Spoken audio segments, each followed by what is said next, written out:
Meerut range के नए DIG ने पदभार संभाल लिया है। मेरठ रेंज के नए डीआईजी कलानिधि नैथानी ने अपनी पहली प्रेस वार्ता में कहा कि सड़क की गुंडाई पर लगाम लगाना उनकी प्राथमिकता है। नए डीआईजी कलानिधि नैथानी ने कहा कि सड़क की गुंडाई का गलत मैसेज जाता है। सड़क का अपराध बर्दाश्त नहीं होगा। हुड़दंग करने वालों पर सख्त एक्शन लिया जाएगा। छेड़खानी जैसी घटनाओं पर कड़ी कार्रवाई होगी। साइबर अपराध और इंटरनेट का दुरुपयोग जैसी घटनाओं पर अंकुश लगाया जाएगा। नए डीआईजी ने कहा कि सड़क पर जो लूट होती है उसमें जो प्रॉपर्टी लॉस है उसका जो परसेंटेज है साइबर अपराध से लूटी हुई संपत्ति के मुकाबले 0.5% भी नहीं है।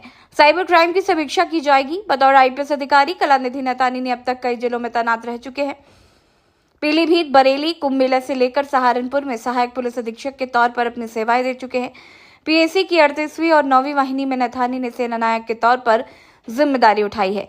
पुलिस मुख्यालय इलाहाबाद में पुलिस अधीक्षक तो वहीं कन्नौज, फतेहपुर, मिर्जापुर व पीलीभीत जिले में पुलिस अधीक्षक के तौर पर नैथानी ने अपनी सेवाएं दी हैं। बरेली के वरिष्ठ पुलिस अधीक्षक के पद पर भी नैथानी ने काम किया है।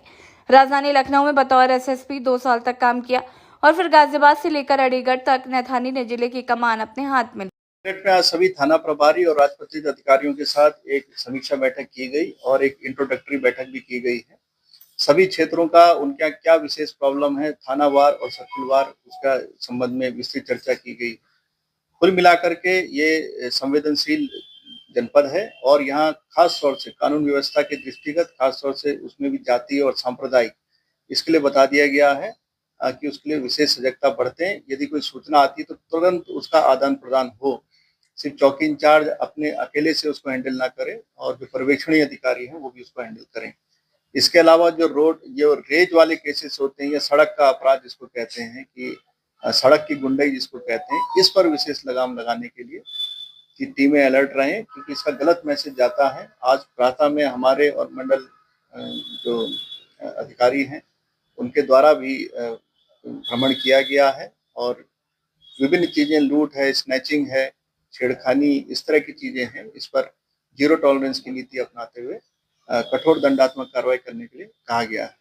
साथ ही पुलिस के आधुनिकीकरण पर भी वार्ता हुई है और यहाँ पर टेक्नोलॉजी का अधिक से अधिक हम इस्तेमाल करें और नए अपराध जैसे कि साइबर अपराध है या इंटरनेट का दुरुपयोग सोशल मीडिया में भ्रम फैलाने के लिए, कानून व्यवस्था भंग करने के लिए, उस पर अंकुश लगाने के लिए आज की बैठक की गई है और हमें उम्मीद है कि ये पूरी जनपद की टीम तो पहले से ही अच्छा काम कर रही है और अच्छा काम करते हुए इन सब ये जो सारे रिजल्ट्स हैं ये जल्दी हमको देगी।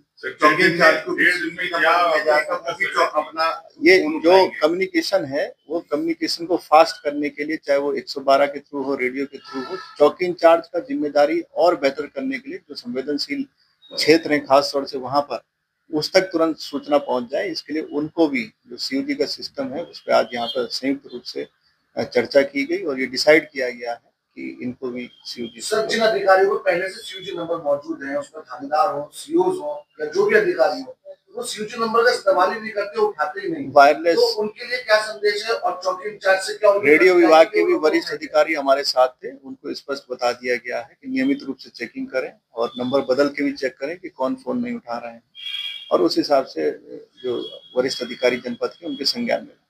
के लिए क्या मैसेज है?